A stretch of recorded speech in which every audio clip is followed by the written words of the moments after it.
Message important pour toi qui propose de l'accompagnement. Salut, c'est Alex et dans cette vidéo, je tiens vraiment à t'enlever un poids lourd que tu dois porter sur les épaules et aller à contre-courant de ce que racontent les baleines de l'industrie du coaching en ligne.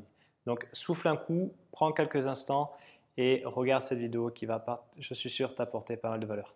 Ce que tu dois comprendre et ce que je cherche à te partager ici, c'est que pour vivre sereinement de ton activité, tu n'as pas besoin de comprendre les détails techniques d'un entonnoir de vente. Tu n'as pas besoin de créer forcément un lead magnet. Et ce n'est pas non plus utile de te concentrer forcément sur ta liste mail. Ça, c'est bon pour les marketeurs, c'est bon pour les blogueurs professionnels, c'est bon pour ceux qui font du marketing ou ceux qui proposent de l'accompagnement également, mais qui sont à 2-3 étapes au-dessus de toi et qui ont une équipe pour gérer ça. Alors que toi aujourd'hui, peut-être que tu es seul à bord à proposer tes accompagnements ou alors tu as quelqu'un qui t'aide pour certaines tâches comme par exemple un assistant exécutif.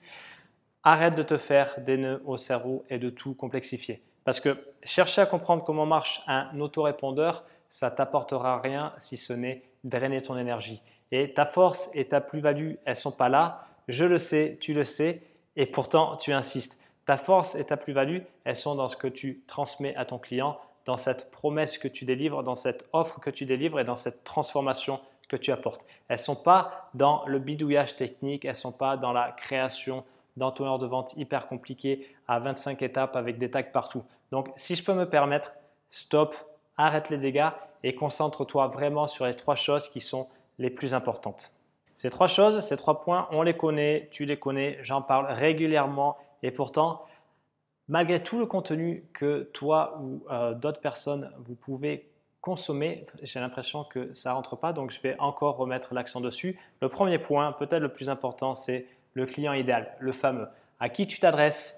Quelle est cette personne? Quelle est la problématique qu'elle vit? Donc, on veut moins savoir si elle a les yeux bleus ou de quelle catégorie socio-professionnelle elle fait partie. On veut plus savoir quelle est sa problématique, quels sont ses challenges, qu'est-ce qui l'empêche vraiment au quotidien d'être pleinement épanoui. Donc, cette personne-là que tu aimes vraiment accompagner et transformer et que tu as probablement déjà en clientèle.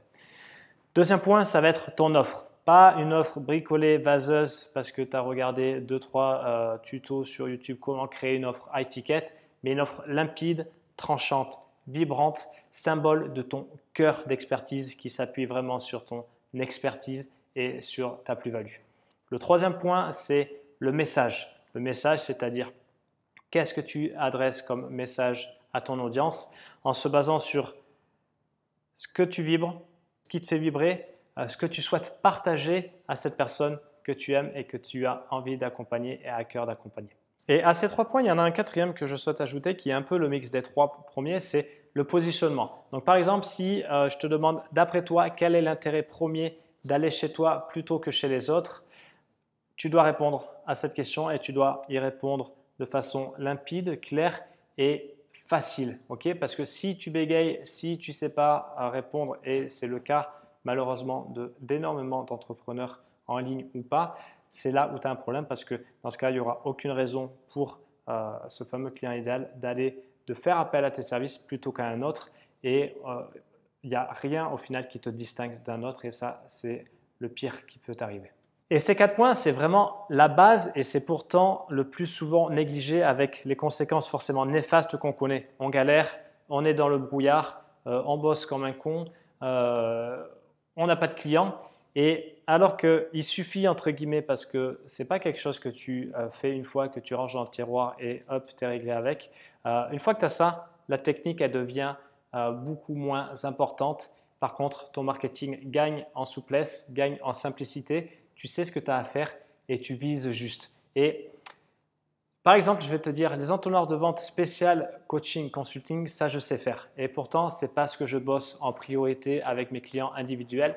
Loin de là. Ça, les entonnoirs de vente, c'est une conséquence du travail fait en amont. Et ce travail-là, ça se fait sur les priorités et sur les 4 points qu'on a vus ensemble. Donc après, c'est à toi de voir si, et ça sera le sujet d'une autre vidéo, c'est à toi de voir de quoi tu penses avoir réellement besoin. Est-ce que tu as réellement besoin d'une formation tirée d'une grosse baleine où tu as zéro accompagnement et tu ne vas rien apprendre parce que je l'ai vu ça aussi 3 mois signé chez X et je ne sais toujours pas à qui je parle, je ne comprends pas. Si, je comprends et malheureusement, c'est pas correct. Donc, à toi de voir et à toi surtout de te poser les bonnes questions. À qui je m'adresse? Qu'est-ce que je propose? Quel est mon positionnement? Et comment je prends la parole en ligne? Et est-ce que tout ça, c'est aligné, c'est cohérent? Dans ce cas, oui.